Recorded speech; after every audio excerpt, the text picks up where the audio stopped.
예, 오늘 3일 밤 예배 하나님께 드리겠습니다. 찬송가 300장 찬송 드리겠습니다.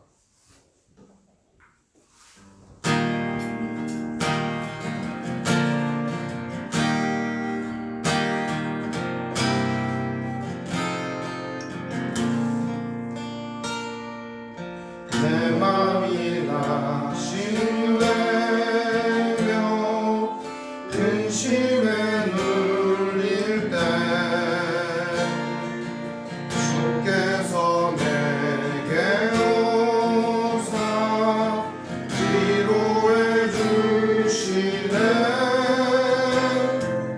가는 길 캄캄하고 외로움 많은 날 주께서 함께하며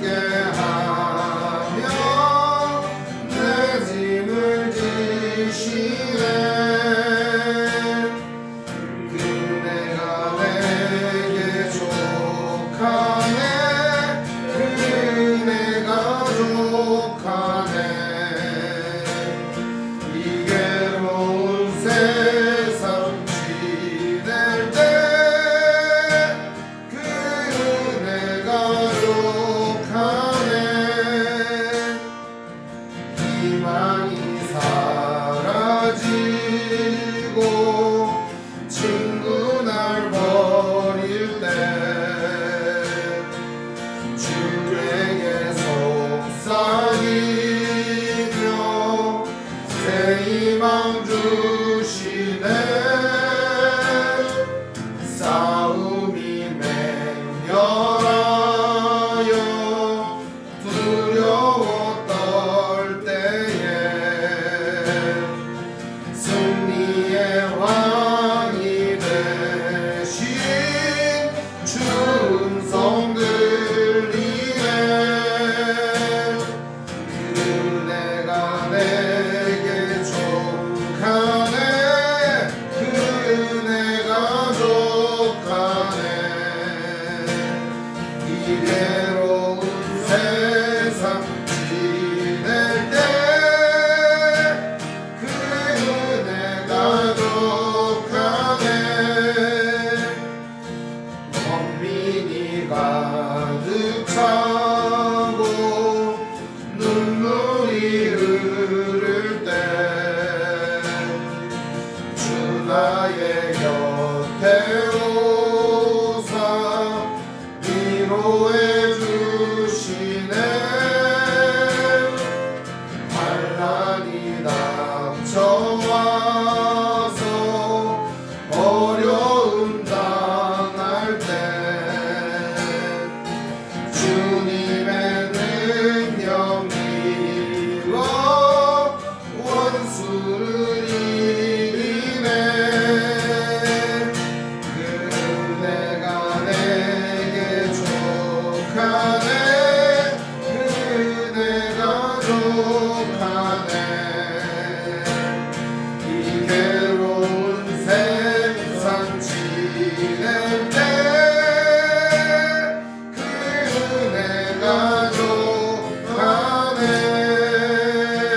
족하네. 기도하겠습니다. 하나님 아버지 감사합니다. 오늘도 함께 하나님 말씀 나누고자 합니다. 우리의 마음과 생각을 열어주시고 주님 은혜 가운데 우리를 인도하여 주시옵소서.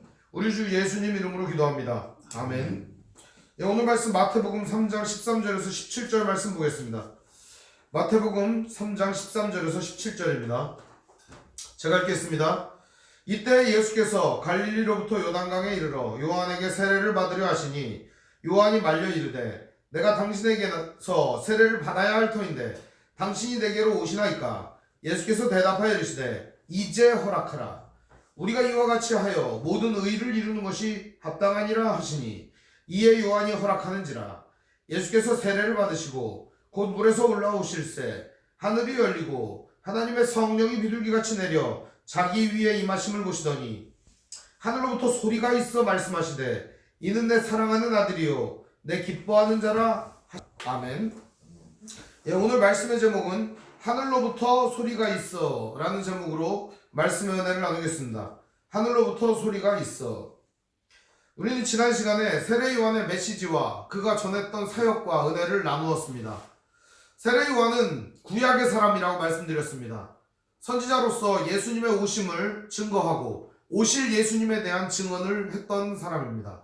그는 근데 철저하게 자기의 역할을 알았습니다. 그는 흥하여야 하겠고 나는 쇠하여야 하리라 하면서 철저하게 예수 그리스도를 드러내고 자기 자신을 낮추는 위대한 사역자로서의 면모를 보였습니다. 오늘 우리가 믿음을 갖는다는 것은 이 보잘것없고 연약한 인생을 통하여 나 자신의 부끄러움과 연약함, 수치스러움이 가득한 인생을 드러내려고 하는 게 아니라 이 보잘것없고 연약하고 수치스러운 인생을 통하여 하나님이 나타나고 예수님이 드러나는 그런 인생을 사는 것, 그것이 참으로 복되고 아름다운 인생이라고 봅니다. 오늘 말씀은 바로 그런 아름다운 모습을 우리에게 보여준과 동시에 연약하고 부끄럽고 보잘것없는 우리의 인생에 하늘로부터 소리가 있어서 우리에게 말씀해 주신 하나님의 음성을 들으시기를 바랍니다. 우리가 이 땅에서 어떠한 존재인지를 오늘 말씀은 우리에게 한마디로 정해 주십니다. 너는 내 사랑하는 아들, 딸이다. 그리고 내가 너를 기뻐하고 좋아하고 사랑한다. 이 음성을 듣는 사람은 좌절하지 않습니다. 이 소리를 듣는 사람은 낙심하지 않습니다. 이 소리를 듣는 사람은 기쁨으로 가득 찬 삶을 살아갈 수 있습니다. 세상에 그 누가 뭐라고 하든, 세상에 그 어떤 존재가 나를 누르든, 세상에 그 어떤 상황이 닥쳐오든, 이 소리를 듣는 사람은 세상의 그 어떤 상황이나 조건에 관계없이 믿음으로 이 모든 상황을 살아갈 수 있는 것입니다. 오늘 13절의 말씀은 이때에 이렇게 얘기를 하고 있습니다. 이때가 언제죠? 이때라는 것은 세례 요한이 사람들에게 메시지를 전하고 있을 때입니다. 자, 그럼 세례 요한의 메시지를 한번 살펴볼까요? 세례 요한의 메시지는 이런 메시지였습니다. 8절부터 이어지는 회개에 관한 메시지였습니다. 그러므로 회개에 합당한 열매를 맺고 속으로 아브라함이 우리 조상이라고 생각하지 말라. 내가 너희에게 이르노니 하나님이 능히 돌들로도 아브라함의 자손이 되게 하시리라. 이미 도끼가 나무 뿌리에 놓였으니 좋은 열매를 맺지 아니하는 나무마다 찍혀 불에 던져지리라. 이것은 바로 독사의 새끼 같은 자들이 그저 심판을 피해보려고 나아오는 상황 속에서 세례 요한이 준 메시지입니다. 한마디로 말하면 자기의 인생이나 삶은 변화시키려고 하지 않는 상황에서 그저 심판 면해보려고, 그저 복덩어리나 조금 받아보려고, 그저 주님이 주시는 은총이나 좀 누려보려고, 그런 사람들에게 주시는 메시지입니다. 독사의 새끼가 뭐겠어요? 뱀이라고 하는 게 굉장히 야비한 존재입니다. 사람의 약점을 잘 압니다. 사람이 제일 약한 데가 어디죠? 발목이에요. 거기 묵니다. 뱀은요, 낮에 절대 눈이 빛나지 않습니다. 막이 씌워져요. 밤에 눈이 빛납니다. 뱀은 죽은 거 안 먹습니다. 살아있는 것만 먹습니다. 우리 동네 식으로 얘기하면 뱀은 말이요, 살아있는 것만 조지는겨. 이렇게 얘기를 하는 거예요. 뱀은 죽은 거 안 먹습니다. 살아있는 것만 조지는 거예요. 성도들이 살아있을 때 유혹이 다가와요. 뱀이 오는 거예요. 그래서 성도들의 발목을 콱 물어버리는 거예요. 그게 바로 오늘 우리가 넘어지는 이유이고 자빠지는 이유가 되는 거예요.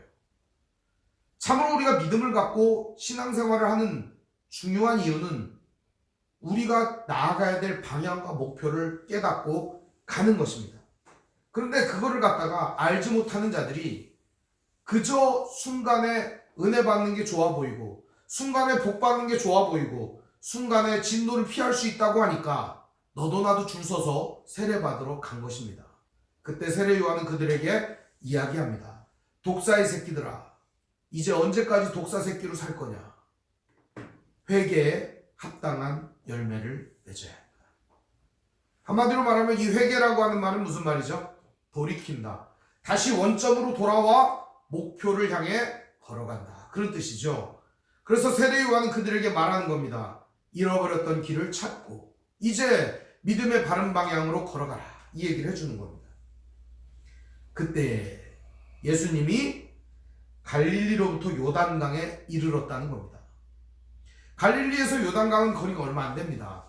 그래서 갈릴리를 따라 쭉 내려가면 요단강이거든요. 예수님 아마 강 따라 산책을 가셨는가 이렇게 생각할 수도 있지만 그게 아닙니다. 의도적으로 세례 요한을 만나려고 오셨던 것입니다. 세례 요한은 예수님에 대하여 이렇게 증언합니다. 그렇게 사람들에게 이야기한 후에 나는 너희로 회개하게 하기 위하여 물로 세례를 베풀거니와 11절이에요. 내 뒤에 오시는 이는 나보다 능력이 많으니 나는 그의 신을 들기로 감당하지 못하겠노라. 그는 성령과 불로 너희에게 세례를 베푸실 것이다. 이미 지난 시간에 설명을 드렸지만 바로 이 세례 요한은 예수님은 불과 성령으로 세례를 주시는 분이고 자신은 물로 회개의 세례를 베푸는 자임을 증언하고 있는 것입니다. 그때 예수님이 요한에게 세례를 받으려고 오십니다. 목적이 있어요. 예수님은 무슨 목적이에요? 요한에게 세례를 받으려 오시는 겁니다. 왜 그랬을까요? 세례란 누구에게 필요한 거죠? 죄인 그리고 아버지 하나님 앞에서 새로워지려고 하는 자들에게 세례가 필요한 것입니다. 이미 예수님은 새로워질 필요가 없는 분인데 왜 세례를 받으셨을까요? 여기에 의문점이 있는 겁니다. 예수께서 갈릴리로부터 요단강에 이르렀다. 왜 예수님은 갈릴리로부터 왔다는 얘기를 하고 있을까요? 예수님은 이미 세례 요한에게 세례를 받으려고 작심을 하고 이 길을 따라 오셨다는 겁니다. 그냥 여러분 이렇게 얘기하면 감흥이 없잖아요. 갈릴리로부터 요단강가에 뭐가 있었을까요? 그때 당시에? 이때 당시에는 노예들이 반란을 일으켰습니다. 그때 유대 땅에서 갈릴리 유다라고 하는 사람이 일어나서 세금 내지 말자라고 하는 운동이 일어났어요. 그래서 갈릴리 유다라고 하는 사람을 추종하던 세력들이 전부 다 로마를 향해서 반기를 들었어요. 근데 그때 로마 정부가 가만히 두었을까요? 어떻게 했을까요? 다 죽여가지고 십자가에 매달았습니다.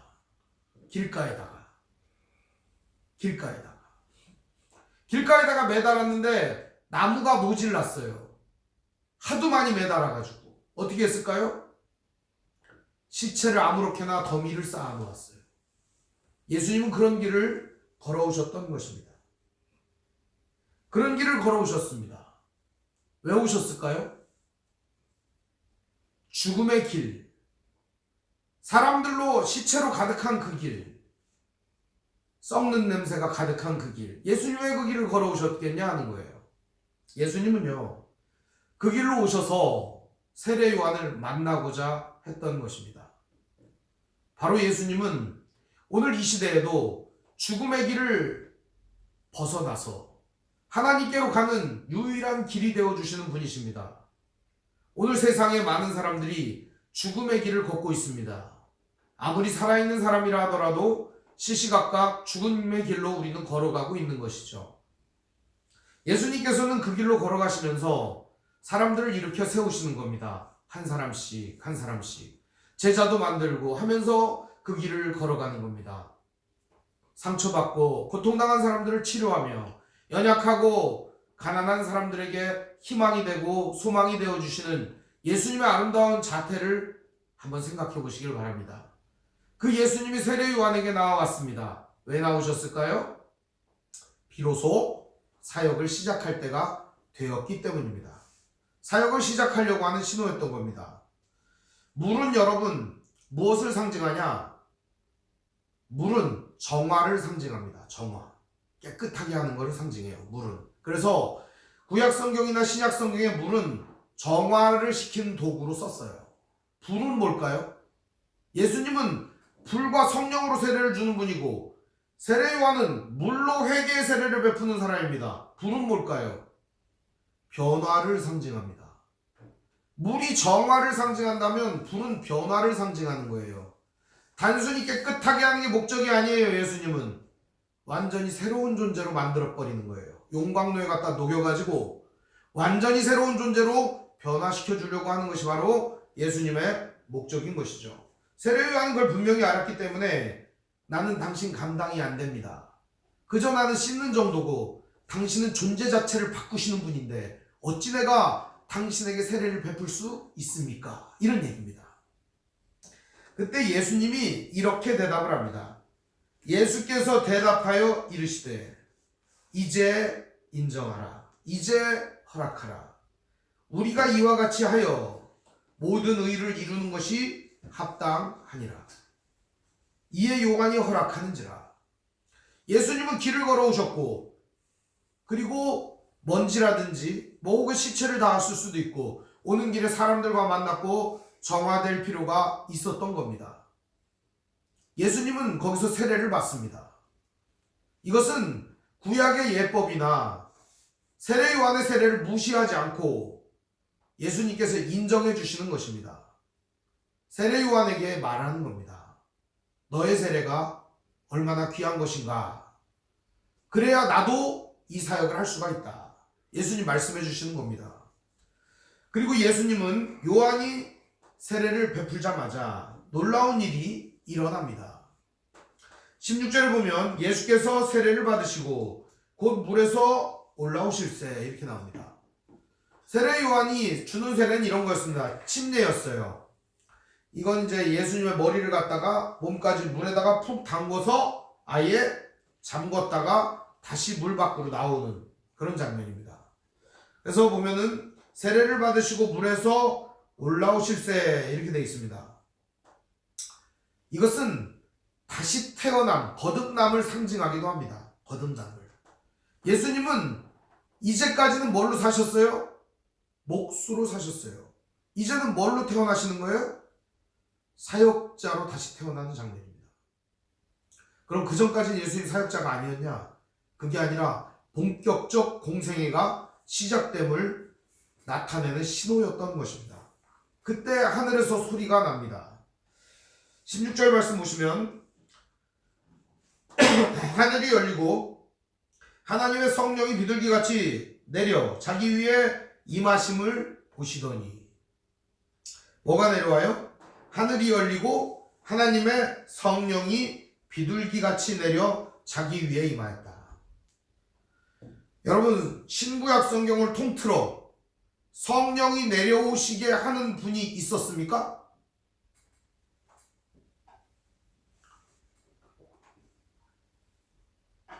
신구약 성경을 통틀어 성령이 내려오시게 하는 분은 예수님밖에 없습니다.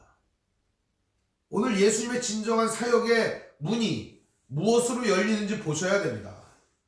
예수님은 어떤 사역을 하시는 분이세요? 성령이 오시게 하는 분입니다. 자, 그럼 성령이 오셔서 우리 안에 무슨 일을 하십니까? 그리스도 예수의 말씀을 생각나게 해주십니다.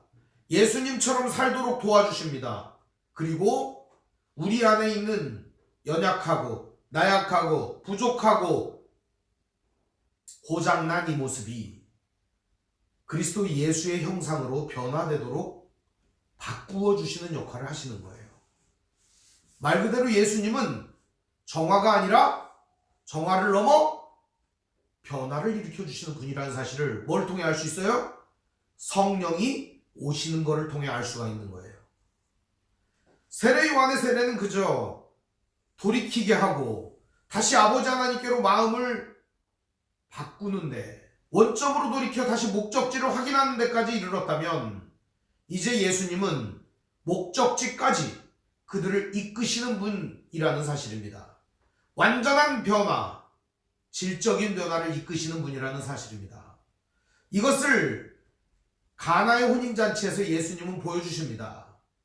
요한복음 2장에 나타난 가나의 혼인잔치 역사에서는 물을 포도주로 만드는 기적을 보여주십니다. 물이라고 하는 거하고 포도주하고 성분이 같아야 달라요. 완전히 다르죠. H2O하고 알코올하고 어떻게 다릅니까? 같습니까? 다르죠. 질적인 변화를 일으켜 주시는 분이 예수님이라는 사실을 그 사건을 통해 보여주시는 겁니다. 그것도 혼인잔치에서.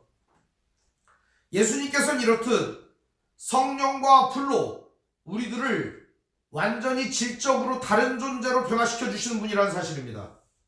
오늘 우리는 예수를 믿은 사람들입니다. 그리스도 안에 있는 사람들은 질적인 변화를 경험해야 합니다.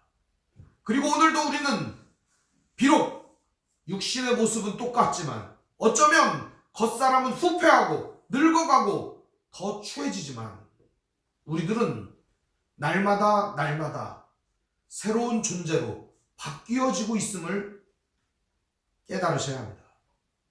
그리고 또 그리스도 예수 안에 이 성령이 우리 안에 오셔서 하나하나 바꾸어 주실 때 순종하며 우리의 마음이 바뀌어질 때 참된 그리스도 안에서 변화를 받는 것입니다. 예수께서 베푸시는 성령의 세례는 질적인 변화를 이끌어 주시는 내용이기 때문입니다. 결론의 말씀을 드립니다. 우리 17절 말씀 보시죠.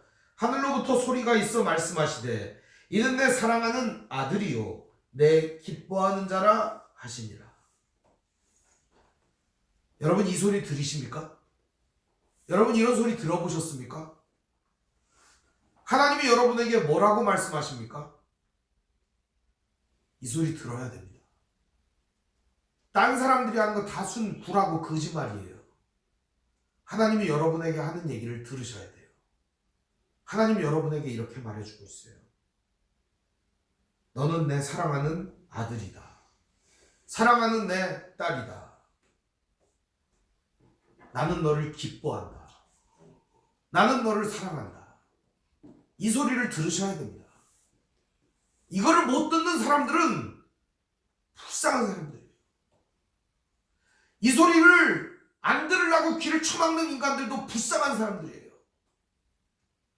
이 소리가 안 들려서 괴로워하는 사람들이 너무 많아요. 누군가 사랑해주는 사람이 있었으면 좋겠다. 누군가 사랑하고 싶은 사람이 있었으면 좋겠다.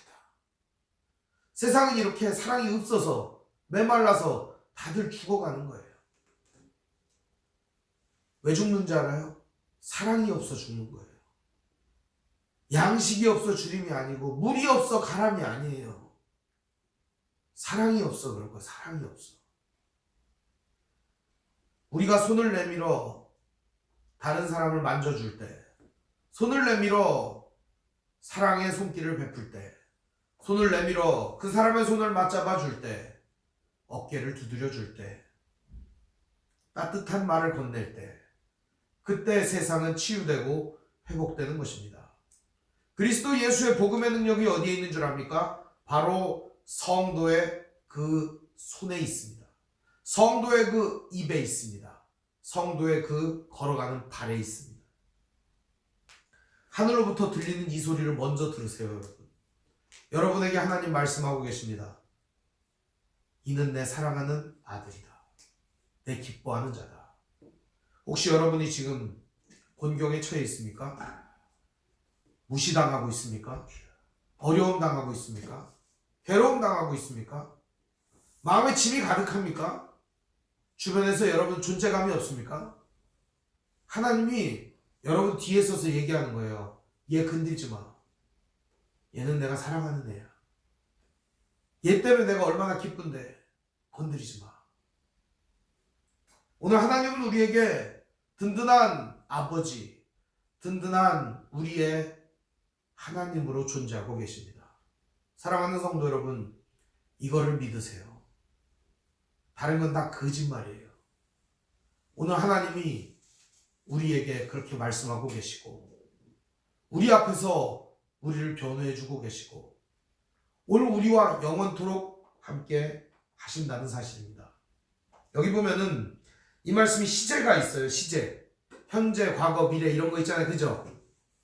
이는 내 사랑하는 아들이요 내 기뻐하는 자라. 이 말 있잖아요. 이게 시제가 있는데 과거형일까요? 현재형일까요? 미래형일까요? 제가 이렇게 물어볼 때 찍으면 틀리는 거 아시죠? 네. 이 동사는 사랑한다, 기뻐한다 이 동사는 무시간적 동사입니다. 영원부터 영원까지 하나님은 한 번도 우리를 사랑하지 않았던 적이 없다는 뜻입니다. 앞으로도 영원히 사랑한다는 뜻입니다. 하나님은 우리를 태초부터 기뻐하셨다는 사실입니다. 앞으로도 영원히 우리를 기뻐하실 것입니다. 그 하나님께 여러분 전적으로 여러분의 인생을 의탁하며 그 하나님이 기뻐하시는 일, 그 하나님이 사랑하는 일, 그 하나님과 동행하며 오늘도 거룩한 삶을 살아가시길 바랍니다. 사랑하는 성도 여러분, 예수님께만 하신 얘기다 이렇게 생각하실 수 있습니다. 그렇게 약간 얼빵한 분들에게 다시 한번 말씀드립니다. 예수님한테만 한 게 아니고 우리가 예수 안에 거할 때, 우리가 예수님의 말씀 안에 있을 때, 우리가 예수님의 말씀을 믿을 때, 예수님과 함께 할 때 우리에게도 주시는 말씀임을 믿으시길 바랍니다. 예를 하나 들어드리죠. 제가 이거를 가지고 바깥으로 나가면 이건 어디로 가게 될까요?